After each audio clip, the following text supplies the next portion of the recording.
In 1959, at Street's Grocery in Whitefish, Montana's special spice was born. Alpine Touch. It's the taste you grew up with, well seasoned through the test of time. As the tradition carries from one Montana generation to the next. From its humble beginnings to a trusted brand, here's to the next 60 years. Alpine Touch. Montana's special spice since 1959. Where we wanted to be, we did what we had to do today. We were down a couple guys, but I think our guys knew that individuals that step up, new guys would have to come in.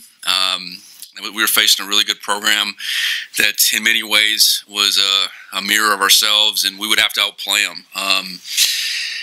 We'd have to outrush them. The turnover margin would have to go our way, and ultimately, we would just have to fight harder. And I think we did all those three things. What can you say about Tommy Mellott and his performance? Obviously the guys on the other end, Lance and Nate in particular, making plays.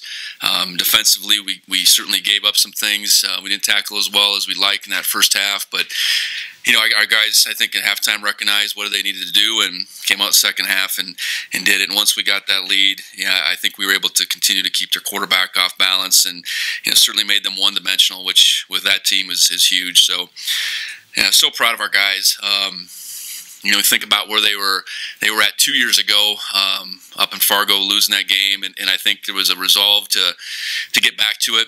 And then they don't play in 20, coaching change, and it was apparent when I got the job that it was still a really determined group that would really banded together, had added some new guys in 20 and all that, but the core of the guys, felt like they were close in 19, and to get back here, to be playing at home, and to finish the deal, to take another step, so proud of them, and I think they appreciate where we're at, but they're not done yet. So, just can't say enough about just the belief in each other, the belief in our staff. It just can take you a long ways when you got a bunch of talent to go along with it. So, with that, I'll open it up. Yeah, you've kind of spoke to it. How much would you say you credit to depth, belief, other things for being able to overcome as many obstacles that you had the last month or so? Yeah, one thing we did, we shifted gears on how we practiced. Going back to the spring and the fall, trying to get more guys ready. That's a formula that we went to at SDSU back in 2009 and carried on to Wyoming. Just more guys on the field, more guys getting prepared so that a day like this, Rylan Ort can step in and start his first college game, and we don't skip a beat. Many instances of that are just guys being prepared sooner than later, and a lot of credit goes to Sean Heron and his staff. I think over the course of this season, it showed that we're a better conditioned team than most of our opponents. There was a sequence there. I thought our defensive line, they just hung in there and kept coming after them. Some of those guys, they left it all out there. I know that, and Sean and his staff prepared them to do more, and they bought into a different way of doing things, both with how we practiced and how we went about the summer. And I think it's continued to show throughout the fall, and in particular the last 3 weeks.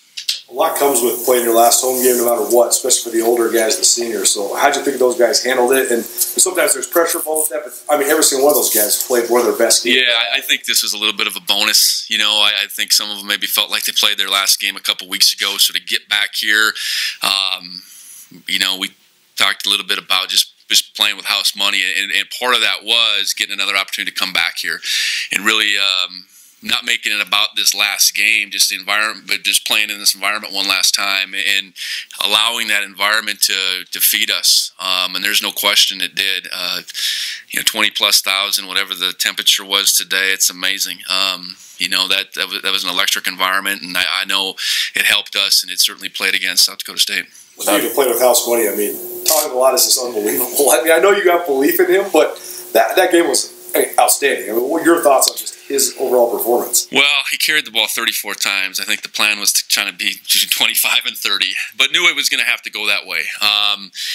And I think the good thing with where he's at in the grand scheme of things, 14 games, he's really played the entirety for 3 games. He's not carrying the wear and tear of a full season.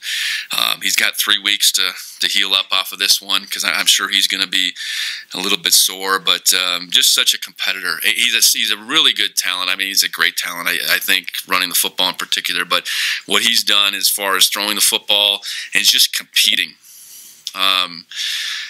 extra yards here, and he makes something out of nothing. I don't know how many times in that game, and I'm sure, for them defending him, while he's completing balls on the edge, and then when things break down, he's making plays. That's really hard. So, I couldn't be more pleased with what Tommy's done the last 3 weeks. He's a really good respond too, right? I mean, he fumbles and he throws a 64-yard touchdown. No, that's who he is. He's pretty level-headed, to say the least. You probably just saw him up here a few minutes ago. Level-headed, but a fire that burns in that kid that's unlike a lot of guys. So, appreciate him, because he hasn't played a whole lot, but to grow each week like he has been something. Looked like he was getting kind of emotional at the end of that game. I'm just curious how you've seen him handle this stage from a mental, emotional perspective. Well, I think the first game, the Martin game, Tennessee Martin game, I think things were going really fast, and I don't think it overwhelmed him, but I think he had to be out there and kind of experience the bullets flying a little bit differently than he had in previous games. And really since then, I think he's handled that all pretty well. He tries to keep things in, and I think, he's a kid from Butte that just taking his team to the national championship game. I mean, it's okay for him to be a little bit emotional, but I think he can just stay in the moment and make it about the next play, and not, he's really good at that. I had to prompt a smile out of him after I think we went up 31-17. I said, "It's okay to smile now, Tommy. Just relax." When no one was in front of him, he was probably going to have to carry the ball a bunch, and he smiled and quickly got a pretty serious face on his, smile on his face again. So I think you called it a interesting twist of fate, playing Wyoming to start the season. Mm-hmm. So now, what are your thoughts on playing your alma mater in the national? Well, I think when the brackets came out and they were, put in that position where they'd be playing at home, if we were fortunate to do the things that we did, I felt like there's a pretty good chance we would play them. So I look at it from the perspective of that's the team that made it to the championship. That's the team we play. It's also the same team that ended Montana State's season in 19 and 18. So I think our guys have competed against them,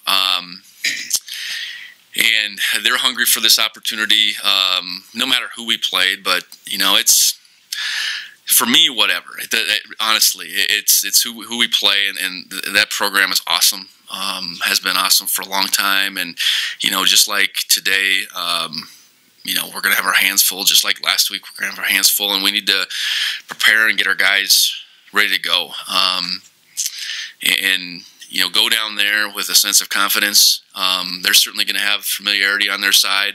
I have a little bit, but it's been a while. So we'll get our guys as prepared as we can and go down there and play as well as we can. Having played that in the national championship before, do you have any kind of perspective that you feel like you can share in trying to handle this time window? Yeah, I think for sure. I think sequencing these next 3 weeks, having been a part of it and not having it be completely new, I'll certainly fall back on those experiences. Because you do have 3 weeks. We do have Christmas in the middle. We want our guys to be able to get home and experience Christmas with their families, but at the same time, we want to prepare to win a football game. So it's, I think having gone through it, in particular this 3-week window, I think there was a year, maybe we had a 2-week window. The 3-week window's, it's long, but I think we'll use it. We could use 3 weeks right now. Hopefully we can get some guys back, and hopefully out of today we're not in too bad shape. But you go down and you got that opportunity to probably really put your best team out there. Given it's your 15th game. Coach, what did it mean to you to see volunteers and faculty shoveling snow off the seats in the field at the house? Well, we got a lot of snow on Tuesday. I was knew the effort was planned, and then to see it kind of take shape from 8 to 6 that that day, it was something else. You know, we knew this place, could be electric today, and getting the snow out of there was certainly helpful. But yeah, the efforts of the community, the efforts of anybody that stepped forward. I know our freshman crew, they went out and shoveled instead of lifted on Friday, kind of finished the job. But it just speaks to the support we have here in Bozeman, and so grateful for the Bozeman and the MSU community. How important was that sequence of Troy's fourth down stop, and then Tommy's fumble recovery, and then the obviously. Yeah, they had done some things. I think we moved the ball the first drive, and then they moved it all the way down to stop them in that situation. They go for it. I mean, it's a fair chance they took to get that stop, and then to have that fumble. I don't know the sequence of plays necessarily, but to get the fumble and then ultimately take that ball down and score. I think that's when we went to Nate, I believe.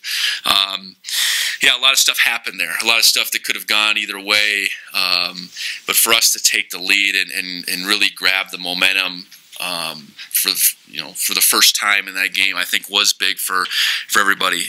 We knew that we'd have to keep taking some punches from them, and ultimately they tied it up at half. And I thought our guys at halftime were pretty dang calm, pretty confident.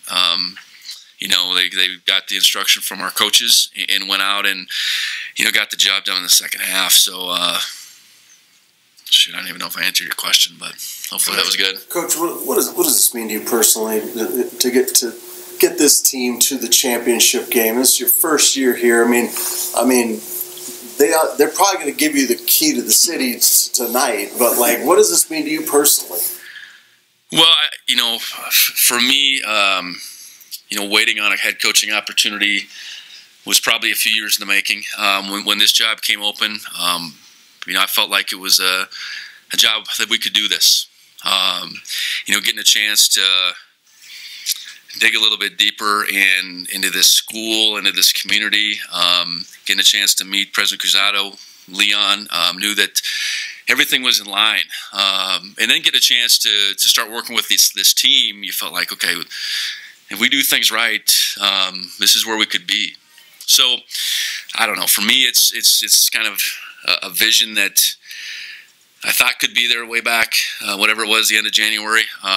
I think I got hired on February 8th. And then, through February, March, and April, the transformation of this team and this coaching staff really coming together as one. It wasn't an instant deal. We didn't require it to be. It was going to be trust built over time, belief built over time. And I thought by the time we got to the summer, we had the makings to do this. So it's hard. It's hard to get here and take advantage of these opportunities. So to get there with one game left to play, it's where you want to be, and we're there, and now we got to go make the best of it. Is there a comment from anybody during this whole day that stood out? I don't know. I think we went after it. I'm talking like comments of all the fans out on the field. No, it was. I think our guys, we've had a pretty similar formula no matter who we've played, and I don't think any one moment has overwhelmed us. Now we've lost 2 games, and we didn't play our best that last game in the regular season. But I know we said that day that game was not going to define us. So I just appreciate our guys believing in that and knowing that if we just if we prepare and play our hearts out, good things will happen to this team. All right, thanks, Coach. Thank you. Tommy, just take us through your mindset coming into this. Without Isaiah Ponce, you probably knew you were going to carry the ball a bunch of times. So what were you thinking coming into this game? Yeah, I think it's been the theme of the past couple of weeks. It's been a lot of adversity we've been fighting through. Nothing new this week. We knew that our best running back was out, but we trusted what was going on. We trusted the guys up front. We trusted the coaches, and ultimately we just were going to go out there and do what we were told. So it was just being detailed and giving our best. You got hit, you fumbled, but you got right on it, and then you throw the 64-yard touchdown to Nate Stewart the next play. So just take us through that series. Yeah, got to get lucky sometimes, I suppose. So, yeah, I fumbled that one, and I got to get that taken care of. But luckily, it came right back to me somehow. Stroke of luck, and then got to turn around, and Nate made a great play for me. You talked about how it's every Montana boy's dream to play at Montana State. I mean, you lead them to their first title game in almost 40 years. I mean, just what's going through your mind right now? Yeah, I think we're just taking it day to day. That's what we've been doing all year long. Don't get too high, don't get too low. I think years down the road, I'll look back and have a different perspective. But right now, just focused on what we're doing right now. I'm not, not too high, not too low. It looked like you were getting pretty emotional at the end of that game. Just what was running through your mind in that moment? What are you thinking about? Yeah, just unbelievably grateful for, the blessings that I've been given. The Lord has blessed me with this opportunity, and, all the guys around me supporting me and loving me. I just couldn't ask for anything more. Particularly the seniors, how much does that look? Oh yeah, I mean, just before the game, it's that realization that this is the last home game for those guys. Regardless of the outcome, you're either going to Frisco or you're going home. So, I mean, it just means the world that we're going to give them an opportunity. That's what they've been working for 5-6 years. These guys, Troy next to me, I couldn't imagine what they've, been through in those 6 years. I'm just blessed that we have the opportunity for one more game. You're a kid from Butte. He's a kid from Dillon. You guys know how much the chance to take it to the championship means to Montana State. I mean, what does it mean to you guys to be from the state and to be able to put Montana on stage like this? Go ahead. I don't know. I mean, it's awesome. It's definitely what you dream of. I think. I mean, you won a couple state championships, didn't you, in high school? No, my bad. I lost that one. But yeah, I mean, the goal is always to be playing at the end of the year and to have your last game be a win. And we've put ourselves in a position to go down to Texas and have an opportunity in that big of a stage. And Montana State hasn't been there since 1984, and for us to be the team that even gets there is huge. But just getting there is not enough for us. So yeah, I mean, we have 3 weeks, get healthy, get to work, and I mean, it'll be fun. All good with Tommy? Tommy, what have you thought of the kind of community support from Bozeman and from Butte? I mean, I imagine that has to be pretty uplifting. Yeah, for sure. The entire year we've really been focused on believing within ourselves. Outside influences that they go up and down all the time. So I mean, I'm unbelievably thankful for everyone that's been supporting me.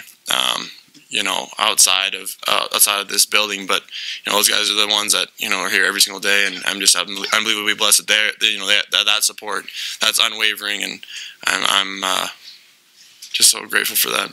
How's your body feeling? You had, I think, 34 carries. I only saw you run out of bounds one time. So I'm doing good. Yeah, I mean, feel fine. 34 carries is a lot, but that's what we had to do today. So. 3 weeks to get better. So I got one. You like touchdown, Tommy? No. I mean,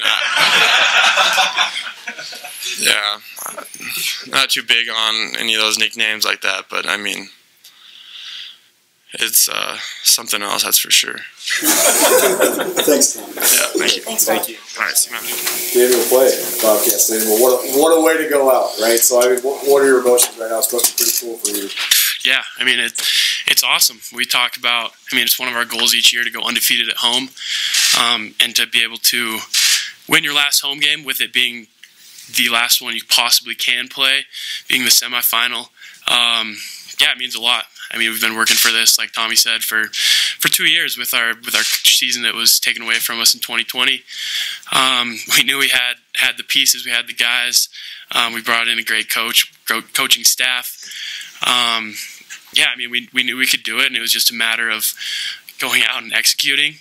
South Dakota State, they were a really good team and definitely tested us in multiple different ways. But I mean, that kid's leadership, Tommy. I mean, for a freshman to go out there in a semifinal game and to ball like that, and then just, the offense in general with the receivers making big plays and the O-line blocking. Yeah, it was awesome. And I mean, when our offense is playing like that, it's pretty easy to play defense. So that was a lot of fun. The fourth down stop early when they went for it. Were you surprised they went for it, first of all? And second of all, what'd you see? It seemed like you saw pretty early and cut them in the corner. Yeah, I mean, I wasn't surprised. They're an aggressive team. They're good. It's like 4th and inches. I think we went for it a couple times like that. But yeah, I mean, I think we got a good spill from one of our players, and I was just like, all right, I'll track him over the top and tackle him. And I didn't know if he was short or not. And I looked, and yeah, I mean, good, right spot, right time, I guess. You talked a lot about Chase, and obviously you're missing him and a few other guys. How motivated and just fired up were you to play for those guys? Oh, yeah. I mean, you walk around, whether it be Chase or Ty, Coy Steele, Kyle Rigg. There's so many guys, Nolan Askelson, that we've kind of lost along the way.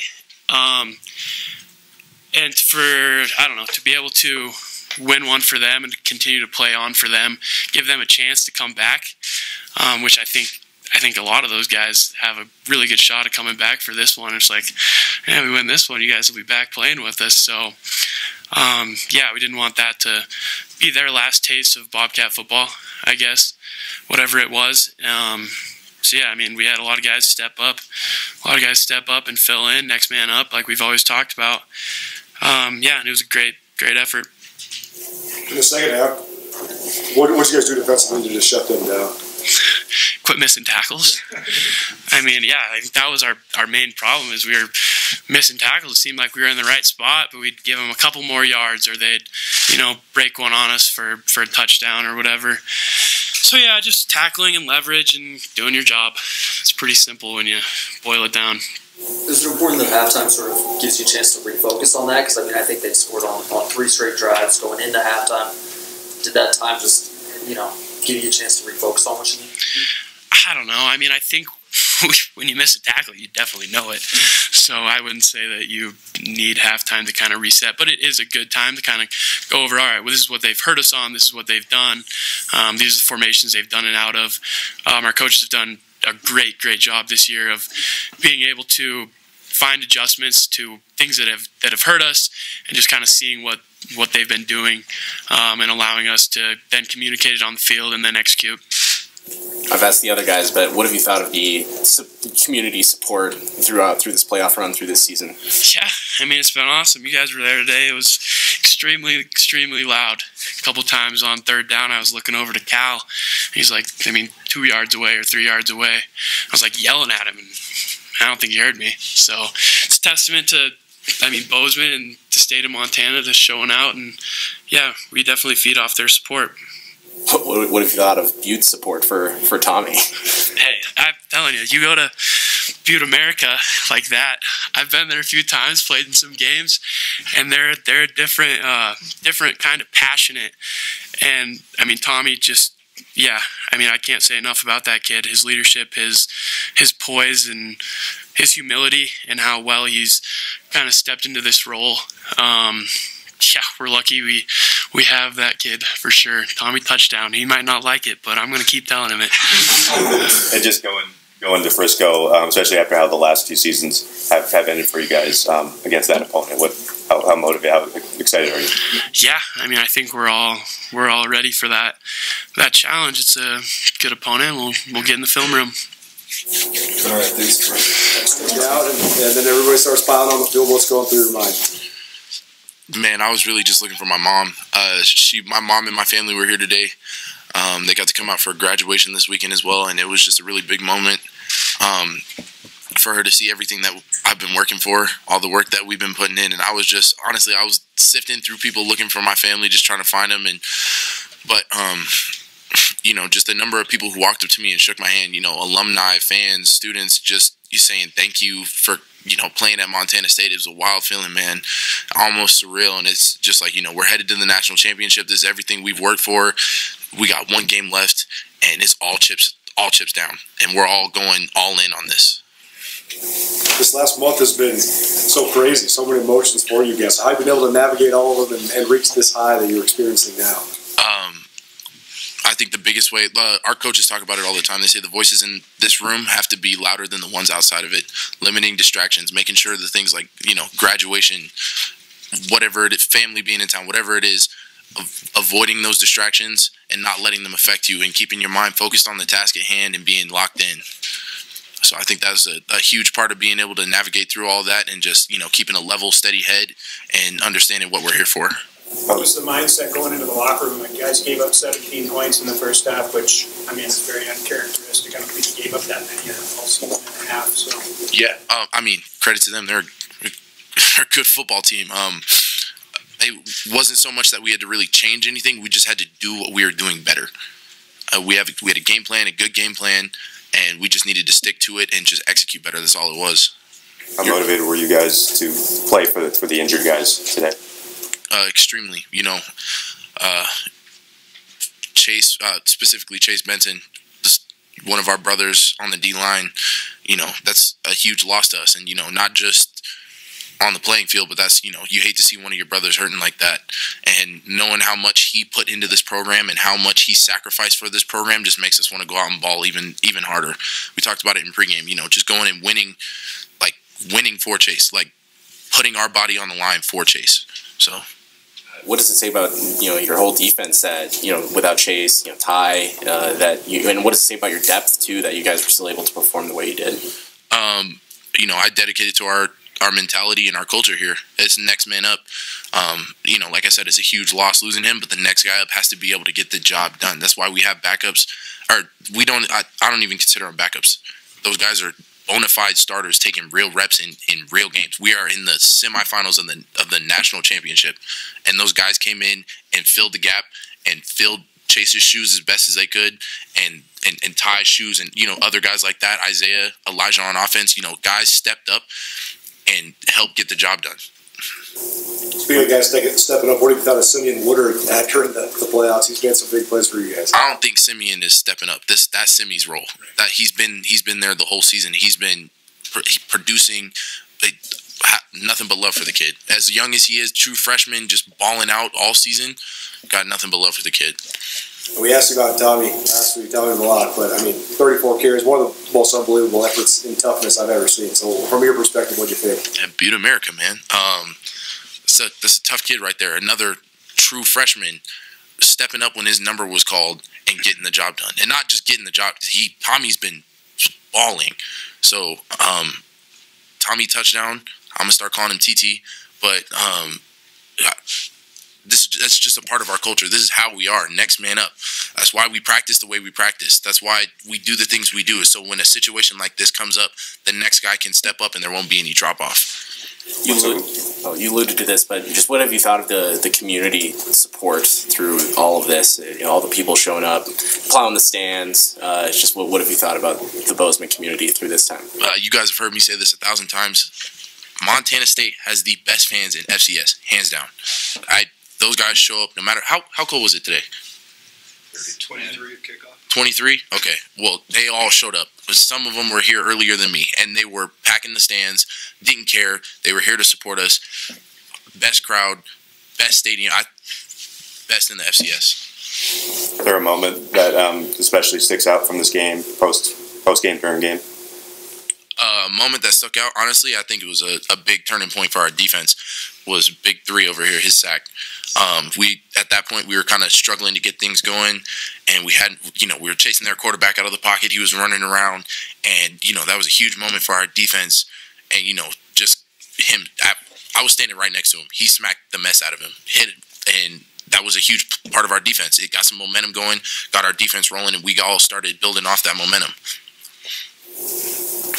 All good? All right, thanks, guys. Thanks, this moment must be pretty special for you to have this culminate like this in your last home game. Yeah, it feels surreal. And as a D-line, we talk before every single game. We talk in the middle of the field and just kind of what's on our minds. And a lot of guys understood that regardless of what happened tonight, this was a lot of our last chance stepping out on out in Bobcat Stadium and playing in front of this fan base and playing at home with the team and with your brothers. And honestly, it's a surreal feeling right now, man. I'm kind of speechless. I'm excited. You can tell Daniel was very excited coming down off that adrenaline from the game. But man, it's an unbelievable feeling right now. Such a back and forth game in the first half, but then when you got the sack, it seemed like that gave you a little momentum, and then the momentum kept building. So how important is momentum for the way you guys play? Regardless if the momentum comes or not, it's just a don't flinch mentality. We knew that they're a good football team, and they're going to come out and they're going to get shots on us, and we understood that. And it's just a matter of not flinching and just continuing to execute our jobs, continuing to execute the game plan, and just keep going play after play after play, and understand that anything could happen at any moment to go our way. Did you have anything, any conversation with Chase or any of the other injured guys before the game, kind of a motivational speech or anything like that from those guys? Sure. I mean, it's just we knew that not having some of those guys, it hurts us. It hurts us from an emotional standpoint. It hurts us from a schematical standpoint. But it was just playing for those guys and playing for each other. And this team does a great job of that. And we understand that every time we step on the field could be our last. And so it's just sell out for each other, lay it out on the line for the guy next to you. And what does that say about, especially the D-line, just the depth all season that you guys have shown? Yeah, I mean, young guys step up, like Daniel said. It's just the culture around here, man. And none of us, we all feel like everyone in the room is a starter. At any single point, it can happen, and just go out and just play as hard as you can, play as well as you can, and at any point, anybody in that room can make plays, and they stepped up and did. So this has been a crazy month, and a lot of it's gone against you guys. I mean, you've spoken to it, but what specifically can you point to that has been able to get you guys to this point? Just understanding that one game at a time. It's not looking ahead. It's not looking past. What happens if we win? We can come back home. It's never looking at that. It's just this is our opponent. This is who we're playing, and this is who we got to beat. And it's just play after play, just one play at a time. Asked Daniel a little bit about this, but what have you thought of the Bozeman community support, and what's kind of run through your head when there's all those people out there? You're probably in the midst of a swarm of people after the game like that. Just thankful, man.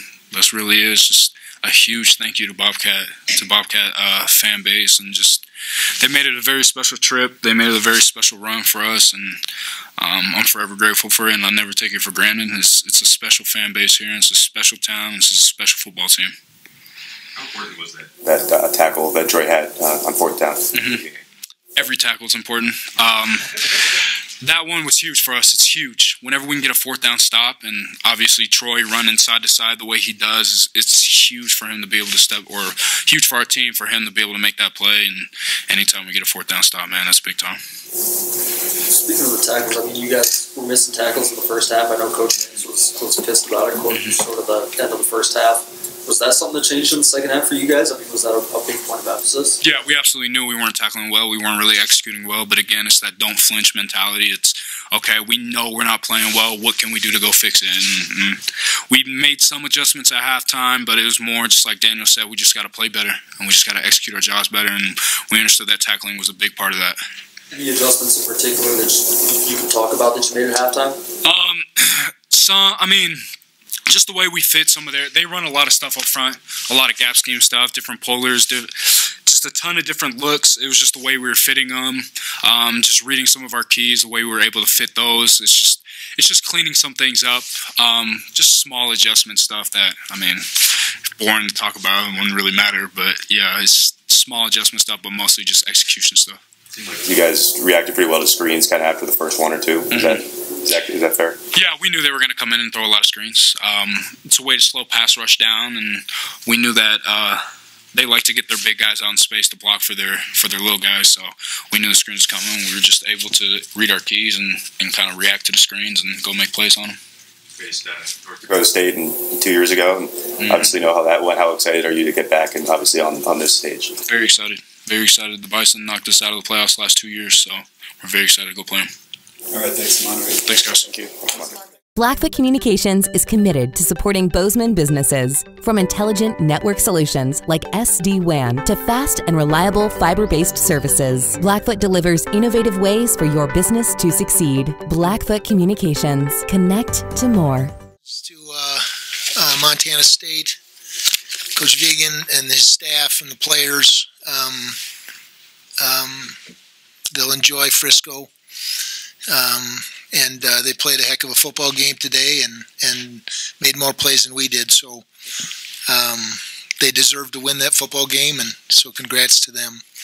In terms of our guys, our football team, as they talked, we try to have a lace of humility in our program, and I had to smile to myself that the expectation is Frisco, and I think they have a reputation to talk like that and to walk like that and expect that. So these types of things hurt even more because of the lofty goals. Those two guys that were up here are elite student athletes, and you can tell while they talked. So, but I'm really proud of our program. I love our program. I thank God for our program and our players and the support we have. And like I told them in the locker room, this has to hurt, but that's okay because that meant it was important. So. Do you agree with your players' assessment that this season is not a successful one, given that you didn't get to Frisco? I do.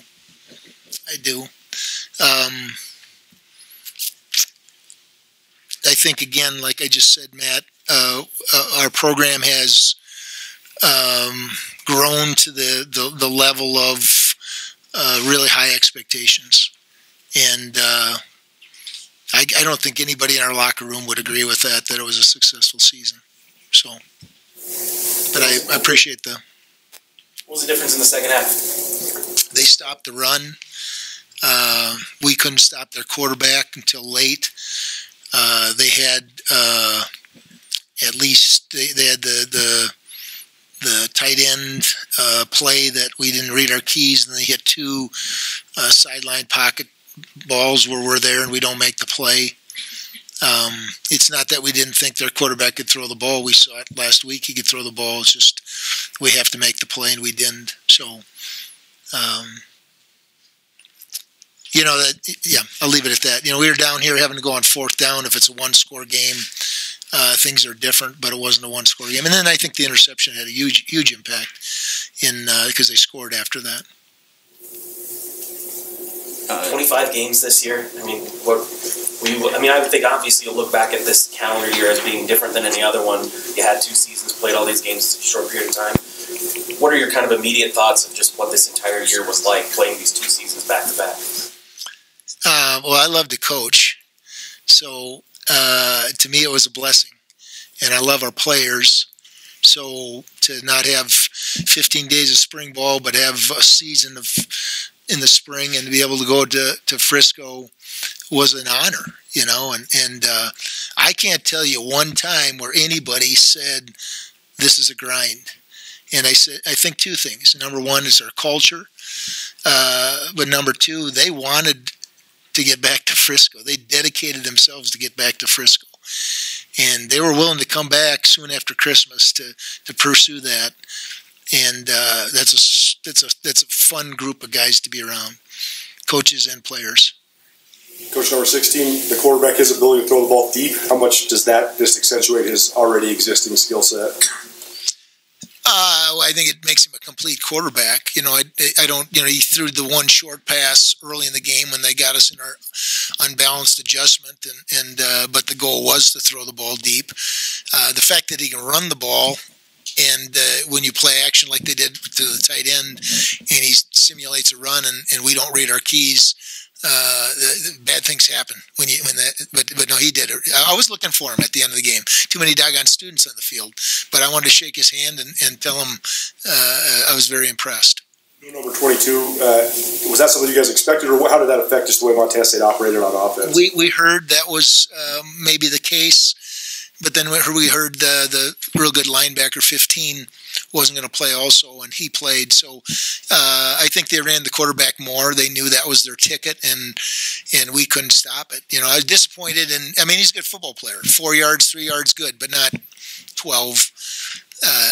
But he's a good football player. This is a team that SDSU beat back in 2018 pretty handily. I'm just curious, what do you think your thoughts are on just the differences between then and now for Montana State?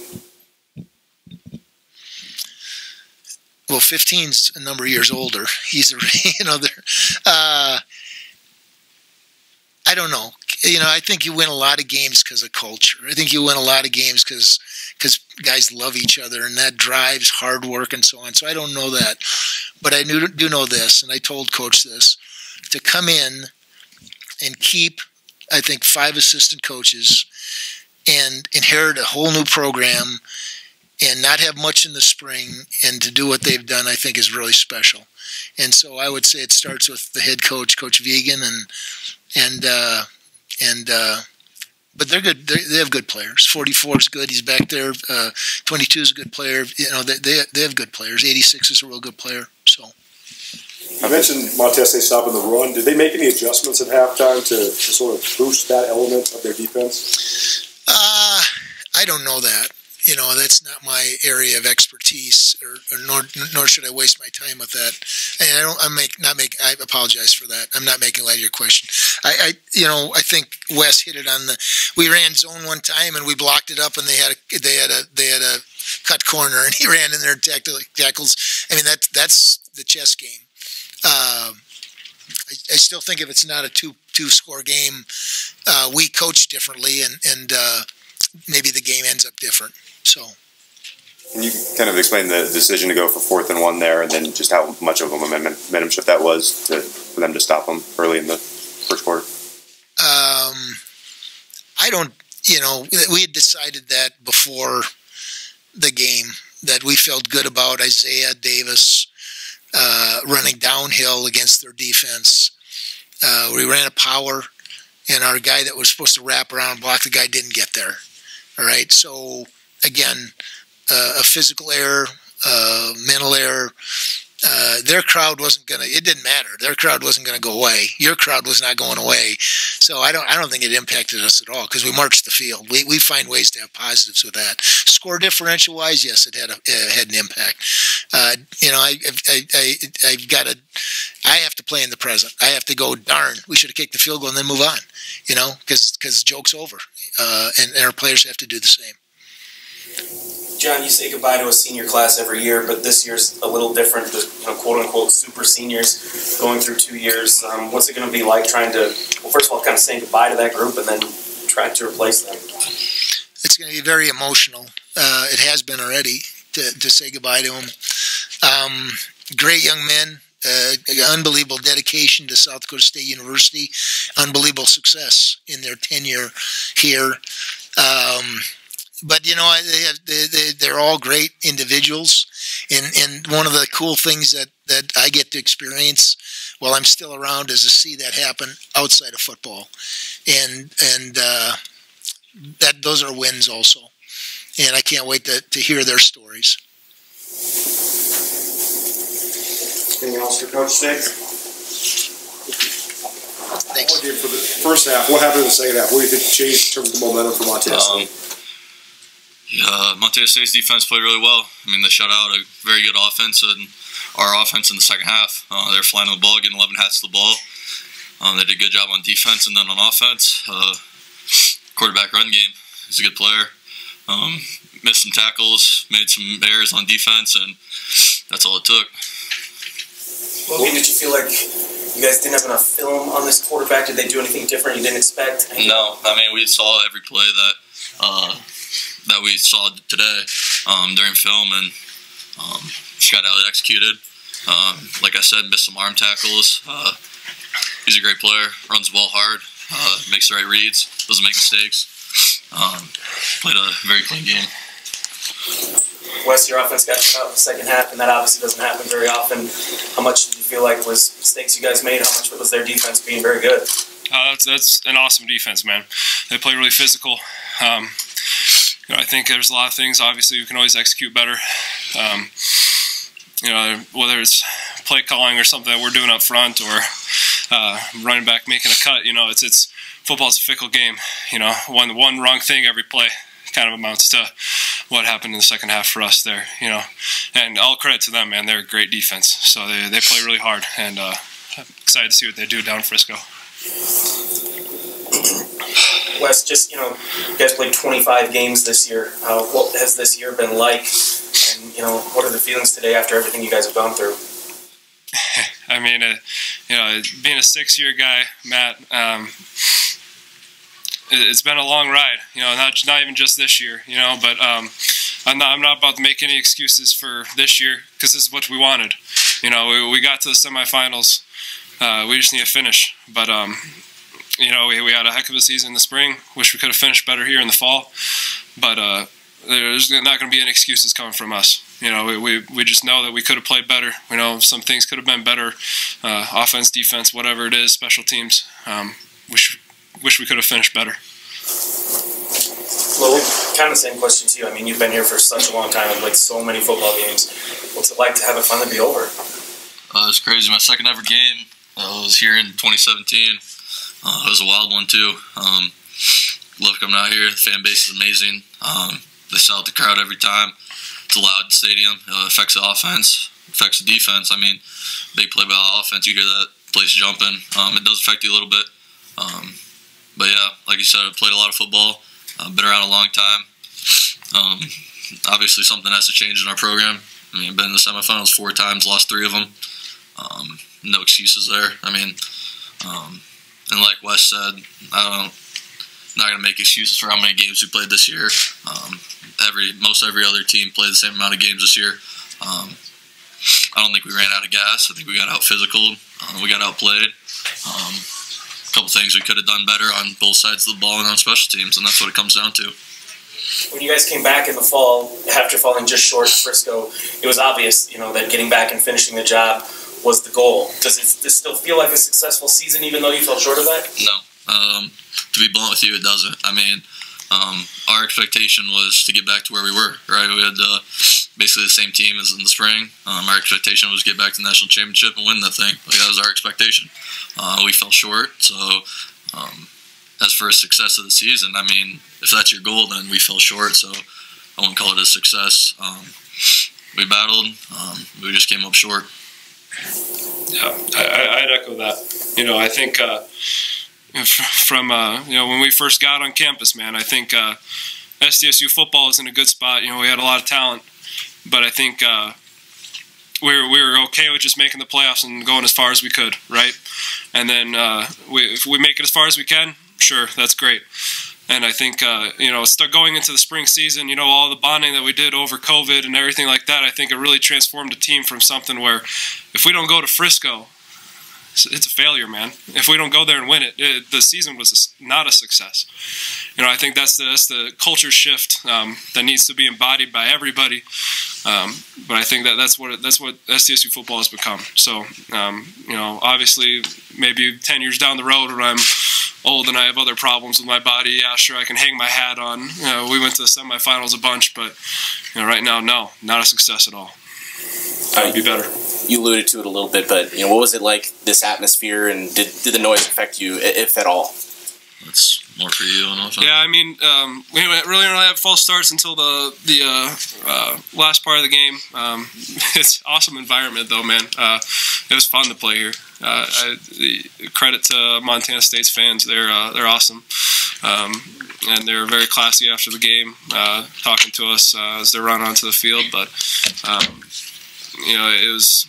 I don't know if it was. It didn't affect us very much in the beginning of the game, but surely as we had a couple false starts towards the end, it probably affected us at the end. What were some of those things you heard after the game? Just everyone saying, good game, good run. They're really classy remarks as far as, like my career just ended. They're really kind about it, if you will. It was a great atmosphere to play at. Makes it really fun going out there. I mean, you hear the heckling. And I mean, we've been on the road most of the playoffs. We've kind of embodied that a little bit. I think that drives us a little bit. We like hearing that heckling, like people getting on our backs. Most fun place to play. I remember in 2017 when we played here for the Gold Rush game. The place was jumping too. So every time I come back here, this place is always hopping. And credit to your guys' fan base. They come out, they get loud, and they support you guys like no other. Wes, was there one part in the run game that they were able to stop the most? Was there anything you noticed as far as what they were doing that allowed them to slow you guys down there, especially in the second half? Yeah, I think there's a couple things where I wish we could have blocked some things differently up front. alluding to the environment, it was kind of really loud because we couldn't really communicate different blocking schemes up front, so we kind of simplify things. I wish we could have, stayed with some of our more complex ways to block things, but such is life when things don't work out. You just improvise and adapt. But they came out ready to play in the second half, and I think we matched their intensity. But like I said earlier, it was probably just one little thing every play where if we had a really good look front side on a mid zone, they were on a corner crash. It's just little things where it's like, man, they had a good call into that. So I think they had really good play calling on defense and little things that we could do better.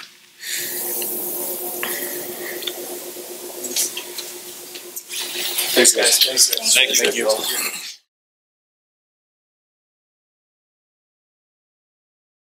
Blackfoot Communications is committed to supporting Bozeman businesses. From intelligent network solutions like SD-WAN to fast and reliable fiber-based services, Blackfoot delivers innovative ways for your business to succeed. Blackfoot Communications. Connect to more.